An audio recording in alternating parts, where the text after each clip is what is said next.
আমি অভিনন্দন জানাই বিরোধী দলকে। তারা বিদ্যমান সংবিধানকে মেনে সাংবিধানিক প্রক্রিয়ায় রাষ্ট্রপতি নির্বাচনে অংশগ্রহণ করেছেন। বিরোধী দল নির্বাচিত রাষ্ট্রপতিকে অভিনন্দন জানিয়েছেন। বিরোধী দল থেকে যিনি নির্বাচনে অংশগ্রহণ করেছিলেন ডক্টর অলি আহমদ সাহেব, তিনিও নির্বাচিত প্রার্থীকে অভিনন্দন জানিয়েছেন। এটাই গণতন্ত্রের সৌন্দর্য, এটাই গণতন্ত্রের জন্য শুভ লক্ষণ।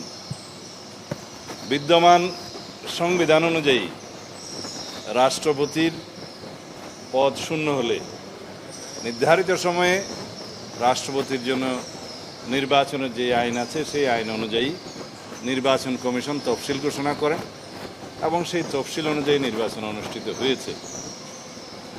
এখানে অংশগ্রহণ করে বিরোধী দল সাংবিধানিক প্রক্রিয়াকে এবং সংবিধানকে, বিদ্যমান সংবিধানকে স্বীকৃতি জানিয়েছে, সেজন্য তাদেরকে অভিনন্দন জানাই।